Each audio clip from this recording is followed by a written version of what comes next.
Yun yung pundasyon nung pagkakaisa namin para, yun na nga, moving forward, we can put our best foot forward at saka yung best ideas namin forward para sa ating mga kababayan. Eto mga kaibigan, pakinggan natin, no? Kasi parang umamin kasi itong si Risa Hontiveros na may hidwaan ngayon sa kanilang hanay.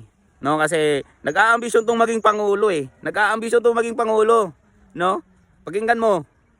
So this is in preparation for, kasama doon yung preparation for 2028 elections? Well, isa yun sa pinaka-importanting pangyayari sa mga susunod na taon. So it's in that general spirit also.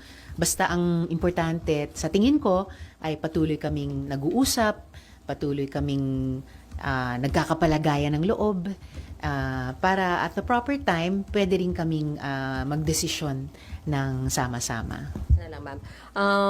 Kino-consider pa ba si former VP Lenny as a frontrunner for the 2028 elections? Hindi importante siguro sa ngayon yung mga pangalan. Ang importante ay, yun na nga, ang puso at isip namin ay nagkakaisa ng mahaba-habang panahon na, and moving forward, magkakaisa kami sa aming pagkilos. Yun yung inaasahan ko. Ma'am, considering na matindi yung batuhan ng mga allegations sa pagitan ng Pangulo at ng Vice Presidente, do you think sa 2028 maghahanap na ng alternatibo ang taong bayan? Siguro naman. mula nung naghati yung unit team nila, I think mas naging stark yung ganyang gap or pagkukulang sa ating pambansang eksena, and mas siguro naramdaman ng ating mga kababayan na baka may iba pang alternatibo. And umaasa ako na pwede kaming magbuo nun at mag-alok nun. Yan, no?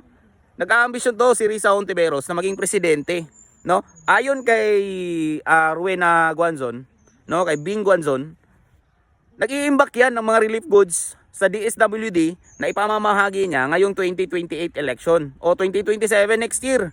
Mamamahagi daw yan. Kasi nga tatakbong presidente, no? Ambisyosa. Pero yung mga solid na mga kakamping, no, yung mga pink, ayaw sa kanya, men. Ayaw sa kanya, no? Kasi sa loob mismo ng hanay niya, maraming mga supporters si Leni Robredo na ayaw sa kanya. Na ang tinutulak pa rin, si Leni Robredo pa rin ang tatakbo bilang presidente. No? Ambisyosa yung lola nyo. No? Gusto talagang tumakbo ng presidente. Kaya ngayon, no, kain suka. No? Sinusuka nila ngayon ng Marcos. Ngayon, ano bang sinasabi niya? No? Willing na siya mag-compromise para sa ambisyon niya. Yan ba ang taong iboboto nyo? Yan ba ang taong may paninindigan? Paano pag naging pangulo yan? No? Ano yung mga utang na loob na babayaran ng babaeng yan? No, yan, maging presidente yan. Kain suka, isinusuka niya dati si Marcos. Tapos ngayon, sinasabi niya, to defeat Inday Sara, willing siyang makipag-collaborate with the Marcoses. No? Yan ba? Yan ba ang karakteristik ng isang presidente? No? Tingnan niyo si Digong. Ano bang sinabi ni Digong? Hindi niya atrasan ang ICC. No, kahit nagkaleche-leche siya doon, hindi niya inatrasan. Kasi nung nasa Hong Kong si Digong, no, pinigilan daw siya ng mga Chinese officials na umuwi ng Pilipinas. China is a very big country, very powerful country, may influence yan, may mga information yan. Anong sinabi ni Digong? Hindi, uuwi siya. Hindi siya takot sa ICC. Tinutuon ni Digong yung sinabi niya, nahaharapin niya yung mga kaso niya. May paninindigan, yun ang presidente. Etong si Risa Hontiveros, may paninindigan ba yan ganyan? Wala.